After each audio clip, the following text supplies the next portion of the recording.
কলকাতার উপকণ্ঠে কাশীপুরে এক বাগান বাড়িতে শেষ নিঃশ্বাস ত্যাগ করলেন ঠাকুর শ্রী শ্রী রামকৃষ্ণ পরমহংসদেব। গঙ্গার তীরে তাঁর পবিত্র ভগবতী তনু ভস্মীভূত হল। চরম শোকের মধ্যেই সূচনা হলো আর এক অধ্যায়ের। সেই অধ্যায়ের নায়ক সিমলের বিশ্বনাথ দত্তের ছেলে নরেন্দ্রনাথ ওরফে স্বামী বিবেকানন্দ।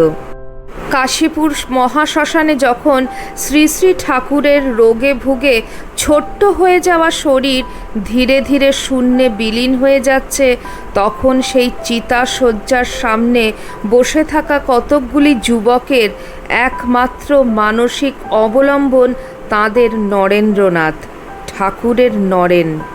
সেই বিষাদ সিন্ধু কিন্তু ক্ষণিকের ছিল না, গভীর রাতের মতোই তা ছিল অতলান্ত গভীরতায় মগ্ন।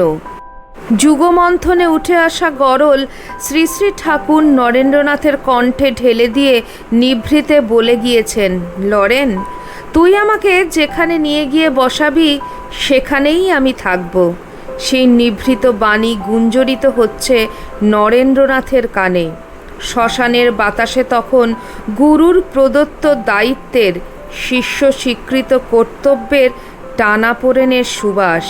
সৃষ্টি হচ্ছে নবভাবনায়, নবদিগন্ত উন্মোচিত এক ভাব আন্দোলনের। রামকৃষ্ণ নামাঙ্কিত এক সন্ন্যাসী সংঘের সংঘ সূচনা করেছেন স্বামী বিবেকানন্দ, কিন্তু নাম রামকৃষ্ণ মঠ ও রামকৃষ্ণ মিশন। এই সংঘ এবং তার ইতিহাসের প্রতিটি পাতায়, প্রতিটি মুহূর্তে অঙ্গ প্রত্যঙ্গের মতন শ্রীরামকৃষ্ণ জীবন জড়িয়ে আছে। শ্রী শ্রী ঠাকুরের দেহত্যাগের পর কিভাবে এই অসম্ভব সম্ভব হয়ে উঠেছিল তা এক উপন্যাসের মতন সুখ দুঃখের পর্যায়ে গাঁথা বিচিত্র এক কাহিনী। আজ সেই কাহিনী আপনাদের সামনে তুলে ধরব। নমস্কার, life stories with Soma YouTube চ্যানেলের সকল দর্শক শ্রোতা বন্ধুকে আমন্ত্রণ জানাই আমার আজকের ভিডিওটিতে। শ্রী শ্রী ঠাকুরের শারীরিক সুস্থতা কামনায় গৃহী ভক্তগণ কাশীপুরের উদ্যানবাটি ভাড়া করেছিলেন, কিন্তু শ্রী শ্রী ঠাকুরের দেহত্যাগ করা মাত্রই প্রশ্ন উঠল, এই বাগান বাড়ির ভাড়া আর বহন করা যাবে না। এদের মধ্যে রামচন্দ্র দত্ত, সুরেন্দ্রনাথ মিত্র, বলরাম বসু, মহেন্দ্রনাথ গুপ্ত, গিরিশ ঘোষ ইত্যাদি প্রধান গৃহী ভক্তগণ ছিলেন। এমনিতেই শ্রী শ্রী ঠাকুরের জীবনকালেই যে সমস্ত যুবক ত্যাগী সন্তানদের একত্রিত করেছিলেন শ্রী শ্রী ঠাকুর, তাদের সকলের খরচ চালানো নিয়ে চাপা অশান্তির সৃষ্টি হয়েছিল, কিন্তু তা সংকটের সৃষ্টি করেনি। এবার সেই সংকট তীব্র হলো। যুবক ভক্তদের বয়স অল্প, তারা আশা করেছিলেন কাশীপুরের বাগানবাড়ি এত তাড়াতাড়ি ছাড়া হবে না। বিশেষ করে শ্রী শ্রী মা সারদা দেবী সেখানে আছেন, সকলেই শোকসন্তপ্ত। এখনও সেই গৃহে ঠাকুরের স্মৃতি জাগ্রত। কিছুদিন তাদের সময় দেওয়া হবে। তাদের অর্থ আরও কিছুদিন হয়তো শ্রী শ্রী মা সারদা দেবী এবং শ্রী শ্রী ঠাকুরের ত্যাগী সন্তানদের জন্য ব্যয় করা হবে, কিন্তু তা হলো না।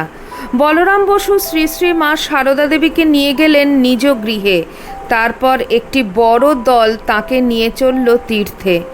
তীর্থগমনের শোক কমে, এই শাস্ত্রবাক্যকে স্মরণে রেখে তাঁরা চললেন তীর্থে। নরেন্দ্রনাথ কিছুটা নিশ্চিন্ত হলেন, কারণ সংকট ক্রমেই ঘনীভূত হচ্ছে আর মূল তীর নরেন্দ্রনাথের দিকে ধাবিত হচ্ছে। কাশীপুরে যে কজন ত্যাগী যুবক সম্মিলিত হয়েছিলেন, তাদের মধ্যে 3 জনের বসবাসের স্থানাভাব ছিল প্রকট। প্রথমজন ছিলেন লাটু মহারাজ। তিনি গৃহী ভক্ত রামচন্দ্র দত্তের গৃহভৃত্য ছিলেন। শ্রী শ্রী ঠাকুর তাঁকে নিজের করে নিয়েছিলেন। লাটু মহারাজ বা রাখতুরামের আর ফিরে যাওয়ার উপায় ছিল না, কারণ দেহাতি যুবকের কোনো বাসা নেই সেই শহরে। দ্বিতীয়জন ছিলেন বুড়ো গোপাল দাদা।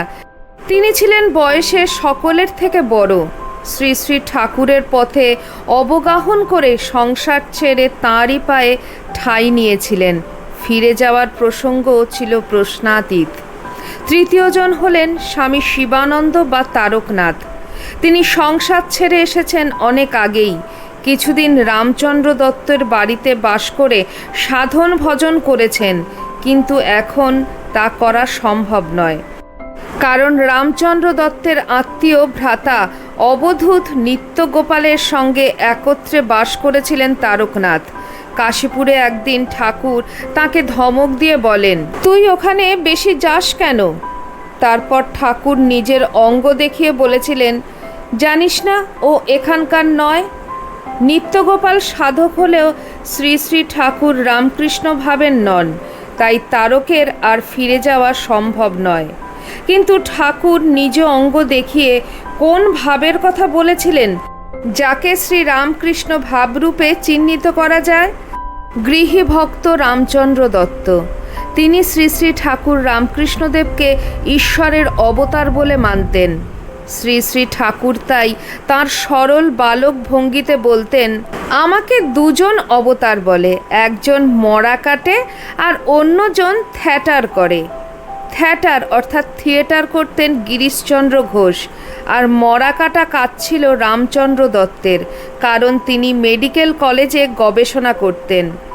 শ্রী শ্রী ঠাকুরকে অবতার ভাবলেও তাঁর সন্ন্যাস সংঘ গঠন বা ভাব আন্দোলনের জন্মদান বিষয়ে কোনো ধারণাই তাঁর ছিল না। তিনি মনে করতেন শ্রী শ্রী ঠাকুর রামকৃষ্ণদেব স্বয়ং ভগবান। ঠাকুরকে দর্শন করেছি, তাতেই ধর্মপ্রাণতার নিবৃত্তি হয়েছে। আবার নতুন করে জপ, ধ্যান, তপস্যা ইত্যাদির প্রয়োজন কি? স্বামীজির জীবনের ঘটনাবলী গ্রন্থে স্বামীজির ভাই মহেন্দ্রনাথ দত্ত সেই অবস্থার বর্ণনা দিতে গিয়ে বলেছেন, গৃহী ভক্তরা বললেন, নরেন্দ্রনাথ বাড়ি গিয়া ফের আইন পড়ুক, শরৎ, শশী ও রাখাল ইহারা যে যাহার বাড়ি যাউক, তবে বুড়ো গোপাল দাদা, তারকনাথ ও লাটু এই তিনজনের থাকিবার অসুবিধা হইল। কিন্তু তিনজন কোথায় থাকবে এই প্রশ্নে বরানগরের প্রামাণিকদের ঘাটে মুন্সিদের ভূতের বাড়ি বলে খ্যাত ভাঙা বাড়ি ছিল, সেটি ভাড়া নেওয়া হলো। গৃহী ভক্ত সুরেন মিত্তির বললেন, আরে আমরা সংসারী লোক, সারাদিন খাটাখুটি করে টাকা রোজগার করি, একটা জুড়োবার জায়গা চাই তো। বুড়ো গোপাল, তারকনাথ আর লাটু তিনজনে এখানে থাকুক। লাটু মহারাজ শ্রী শ্রী মায়ের সঙ্গে তীর্থ ভ্রমণে গেলে বরানগরে প্রথমে দুজন বাস করতে থাকলেন। নরেন্দ্রনাথ তখন 7 নম্বর রামতনু বোসলেনের বাড়িতে, সেখানে থেকে আবার আইন পড়তে শুরু করলেন। অল্পদিন পরীক্ষার বাকি আছে, তাই কেউ যেন না বিরক্ত করে এই অজুহাতে দরজা বন্ধ রাখেন, বই খোলা থাকে, মন চলে যায় সুদূরে। কি করবেন তিনি? কাশীপুরে আরেকজন ভক্ত শ্রী শ্রী ঠাকুরের আশ্রয় লাভ করেছিলেন, তার নামও গোপাল। দক্ষিণেশ্বরে হুটহাট আসতেন বলে তার নাম রাখা হয়েছিল হুটকো গোপাল। শ্রী শ্রী ঠাকুরের শরীর ত্যাগের পর সুরেন মিত্তির হুটকো গোপালকে নিজের অফিসে একটি চাকরি করে দিয়েছিলেন। কাশীপুরে যারা ঠাকুরের রোগে জর্জর দেহটির সেবা করতেন, তার মধ্যে হুটকো গোপাল একজন। মাস্টারমশাই অর্থাৎ মহেন্দ্রনাথ গুপ্ত কাশীপুরের দিনগুলির একটি বর্ণনা দিয়েছেন। সেখানে ত্যাগী সন্তানদের সঙ্গে হুটকো গোপালের কথা উল্লেখ করা হয়েছে। হুটকো গোপাল ত্যাগী যুবকদের গৃহে ফিরে যাওয়া এবং বৈরাগ্য বুকে নিয়ে গৃহবাসের কষ্টকে অনুধাবন করেছিলেন। মহেন্দ্রনাথ দত্ত তার গ্রন্থে বলছেন, এই সময় হুটকো গোপাল সকলের বাটি যাইয়া পুনরায় সকলকে ফিরাইয়া আনিবার চেষ্টা করিতে লাগিল। নরেন্দ্রনাথ রামতনু বসুলেনের বাটিতে একদিন বেলা প্রায় 3টার সময় হুটকো গোপাল আসিয়া দরজায় ধাক্কা মারিতে লাগিল। গোপাল গৃহে প্রবেশ করিয়া একথা ওকথার পর কাশীপুর বাগানের কথা তুলিল। সেই দিন নরেন্দ্রনাথের পুস্তকও বন্ধ হইয়া গেল এবং দুজনেই বাহির হইয়া পড়িলেন। গোপাল বলিল, শরৎ এবং শশী বাড়িতেই আছে। সদরের দিক দিয়া গেলে শরতের বাপ টের পাবে, জালনার দিক দিয়া গিয়া ডাকিলে টের পাবে না। শরৎচন্দ্র বাটিতে ছিলেন। জালনা দিয়া চাদর এবং জুতা ফেলিয়া দিলেন।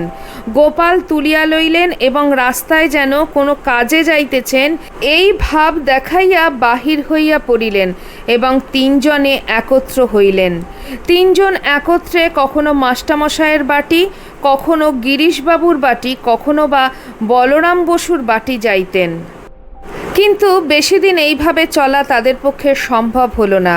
এরই মধ্যে বিজয়কৃষ্ণ গোস্বামী ও নিত্যগোপাল এই ত্যাগী দলকে নিজের অনুসারী করতে প্রয়াসী হয়েছিলেন। কিন্তু ত্যাগীগণ যুবক হলেও শ্রীরামকৃষ্ণে নিবেদিত, অন্য কারো হওয়া তাদের পক্ষে সম্ভব নয়। নরেন্দ্রনাথ 2-3 মাস পর বরাহনগর মঠে চলে এলেন। নেতা যদি পথ দেখায়, সিপাহী তো সেই পথ অনুসরণ করবেনই। ধীরে ধীরে সকলেই চলে এলেন বরাহনগর মঠে। এদের মধ্যে তুলসী শ্রী শ্রী রামকৃষ্ণ পরমহংসদেবকে দর্শন করেছিলেন মাত্র, কিন্তু মন্ত্র লাভ করেননি। তাই কেবল তিনি আশ্রয় নিলেন নিত্যগোপালের কাছে, কাঁকুরগাছিতে। নিত্যগোপাল তাঁর আত্মীয় ছিলেন বটে। বরাহনগর মঠ শুরু হবার 2 মাস পর নরেন্দ্রনাথ একদিন নিজে গিয়ে তাকে বরাহনগর মঠে নিয়ে এলেন। জন্ম হলো দ্বিতীয় প্রজন্মের। নরেন্দ্রনাথ ঠিক করেছিলেন গৃহীদের অর্থে নয়, নিজেরা মুষ্টি ভিক্ষা করে নিজেদের ভরণ পোষণ নিজেরাই করবেন, তার সঙ্গে প্রাণপণে সাধন ভজন। মুখে কেবল শ্রী শ্রী রামকৃষ্ণ নাম, মন্ত্র জয় গুরুদেব শ্রী গুরুদেব। এক বৃষ্টিস্নাত বিকেলে সকলে বিষণ্ণ। তারকনাথ অর্থাৎ স্বামী শিবানন্দ স্বামী শারদানন্দকে বললেন, শরৎ, বায়াটা ধরত হে। শরৎ মহারাজ বায়াটা নামালেন। স্বামী শিবানন্দ মহারাজ মল্লার সুরে গান ধরলেন, হরি গেল মধুপুরী। সেই বিরহ সঙ্গীত বরাহনগর মঠের ভগ্ন ইটের দেওয়ালের কোণে কোণে প্রবিষ্ট হয়ে বৈরাগ্যে দীপ্ত হয়ে এক ত্যাগের মশাল জ্বালিয়ে দিল। মহেন্দ্রনাথ দত্ত লিখলেন, রামকৃষ্ণ মিশন যে শক্তি এখন বিকাশ করিতেছে তাহা কাশীপুর বাগান ও বরাহনগরের মঠে সঞ্চিত হইয়াছিল। বিশ্বের আধ্যাত্মিক ইতিহাসে বরাহনগর মঠ একটি বিশেষ স্থান দখল করে আছে, কারণ এই জীর্ণ গৃহেই স্বয়ং ভগবান শ্রী শ্রী রামকৃষ্ণ পরমহংসদেবের ত্যাগী শিষ্যেরা 5 বছরেরও বেশি সময় ধরে অভূতপূর্ব আধ্যাত্মিক সাধনা, ধ্যান এবং কঠোর তপস্যা করেছিলেন। এই বরাহনগর মঠে স্বামীজি এবং তার গুরু ভাইরা যেভাবে জীবনযাপন করতেন, অর্থাৎ তাদের অতুলনীয় কঠোর তপস্যার দিনগুলি রামকৃষ্ণ সংঘের ইতিহাসের স্বর্ণাক্ষরে লেখা হয়ে থাকবে। এই দৃঢ় ভিত্তির ওপরেই বরাহনগর মঠ নির্মিত হয়েছিল।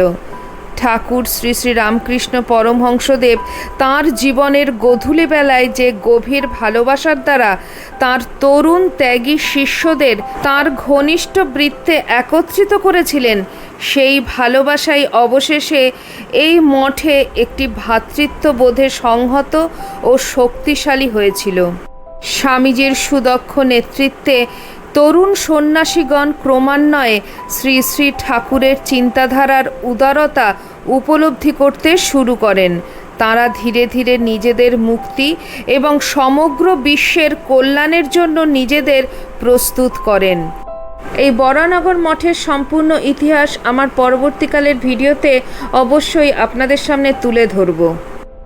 আপনারা এতক্ষণ শুনছিলেন কিরূপে শ্রী শ্রী ঠাকুর রামকৃষ্ণ পরমহংসদেবের হাতেই শুরু হয়েছিল ভারতীয় ধর্ম আন্দোলন।